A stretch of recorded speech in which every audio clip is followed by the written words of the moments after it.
அரசியலமைப்புடைய சட்ட சீர்திருத்தத்தை ஃபர்ஸ்ட் அமெண்ட்மெண்டை உருவாக்கியது தமிழ்நாடு. இத்தனைக்கும் அன்றைக்கு வந்த அண்ணா அவர்களும் பெரியார் அவர்களும் எந்த அரசியலிலும் முதலமைச்சராக கிடையாது, அதிகாரத்தில் கிடையாது. சமூக நீதிக்காக உருவாக்கிய தமிழ்நாடு. அதுதான் போராட்டம். ஜெயபிரகாஷ் நாராயணன் எமர்ஜென்சிக்கு எதிராக 1977 உருவாக்கினாரே மிகப்பெரிய மக்கள் போராட்டம். அதுதான் போராட்டம். பர்மிஷன் வாங்கி 6 மணிக்கு போர்டு வச்சுட்டு அதுதான் தலைவர் சொன்னாரு. என்ன சார் போராட்டம் பண்றாங்க, நடிக்கிறாங்க எல்லாம். மக்கள் முன்னாடி மீடியா முன்னாடி நின்றுட்டு போர்டை பிடிச்சிட்டு அன்னைக்கு டீலிமிடேஷன் நடந்துட்டு இருந்துச்சு. நடந்துட்டு இருக்கும்போது அண்ணாமலை அவர்கள் போராட்டம் பண்ணிட்டு இருக்காரு. எங்கன்னா வீட்டுக்கு வெளியே நின்றுகிட்டு. ஏன்னா ரோட்டுக்கு போனா தூக்கிட்டு போயிடுவாங்க, பிளைட் மிஸ் ஆயிடும். என்ன போராட்டம் இதெல்லாம்? நீங்க என்ன பார்த்து போராட்டம் தெரியுமா? வெயிட் பண்ணுங்க, இன்னும் 2 மாசம் போராட்டம்னா என்னன்னு காமிக்கிறோம். உண்மையான போராட்டத்தை எங்கள் தலைவர் தமிழகத்திற்கு அண்ணாவுக்கு காமிப்பார், ஜெயபிரகாஷ் நாராயண வழியில் காமிப்பார். உண்மையான போராட்டம் என்ன? நாங்கள் உண்மையாக மக்களுக்காக போராட்டத்தை உருவாக்கி கொண்டிருக்கிறோம். நாங்க அதை தெளிவா இருக்கிறோம். நடிக்கணும்னு அவர் சொல்றதா எப்பயுமே நம்ம உண்மையா இருப்போம். ஒரே குறிக்கோள் தான், மக்கள்கிட்ட உண்மையா இருப்போம், சமநிலையா இருப்போம்.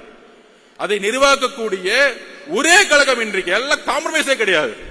எல்லா கட்சியும் காம்ப்ரமைஸ். ஒன்னு மணி, ஒன்னு ஊழல், ஒன்னு குடும்பம். சொல்றதுக்கு ஒண்ணுமே இல்ல. விமர்சிக்க வேணாம். இனிமேட்டு நம்மளுடைய உரிமை, நம்மளுடைய கடமையை நோக்கி நம்ம போவோம், மக்கள் கிட்ட போவோம். அதுக்கான போராட்ட களத்தை தலைவர் அவர்கள் கட்சியுடைய கட்டமைப்போடு உருவாக்கி கொண்டிருக்கிறார். அதை நாம் நம்புவோம். எல்லாரும் சொல்ற மாதிரி தலைவர்கிட்ட இன்னைக்கு ஒரு அதிகாரம் கொடுத்துட்டோம். கூட்டணி எதுவா இருந்தாலும் தலைவர் கையில் நம்ம அதிகாரத்தை கொடுத்துட்டோம். அவருக்கு தெரியும் மக்களோட வழியில் நல்ல முடிவு எடுப்பார். அந்த முடிவு 2026 மாற்றத்தை உருவாக்கும்.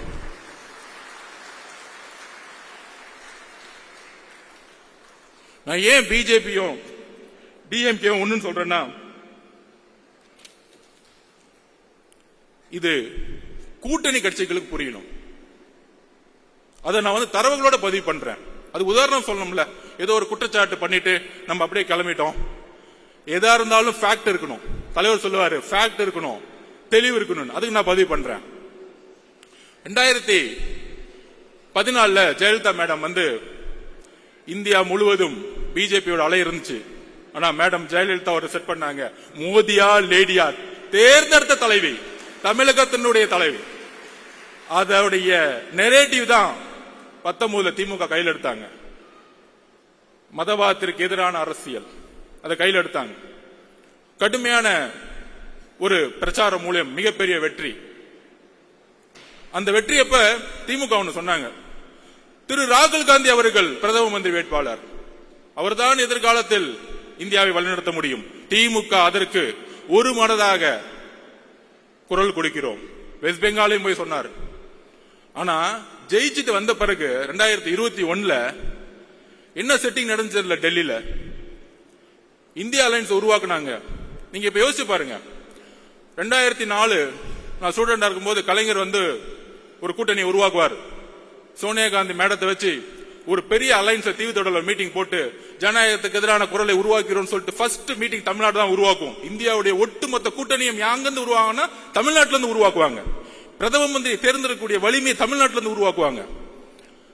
அப்படி உருவாக்கும் பொழுது 2021 அப்புறம் அவர் வழியில் வந்தேன்னு சொல்றவங்க 2021 அப்புறம் அமைதியாயிட்டாங்க. அதாவது இங்க இருந்து கத்திட்டு இருப்பாங்க, நாங்கள் பிஜேபி எதிர்க்கிறோம், மதவாதத்தை எதிர்க்கிறோம், மோடி எதிர்க்கிறோம். ஏன்? ஓட் பேங்காக. இப்படி எதிர்த்தா முஸ்லிம் தோழர்களும் கிறிஸ்துவ தோழர்களும் தலித் தோழர்களும் ஓட்டு போட்டுருவாங்க. இங்கதான் ஒரு பொய் இருக்கு நான் சொல்றேன். நீங்க என்ன நரேட்டிவ் செட் பண்ண, அந்த நரேட்டிவ் நான் உடைக்கிறேன். ஏன் உடைக்கிறோம் அப்படின்னா 21 அப்புறம் தமிழகத்தில் விசிகே ஒரு இந்தியா அலைன்ஸ் மீட்டிங் திருச்சி நடத்தினாங்க, வெல்லும் ஜனநாயகம்னு.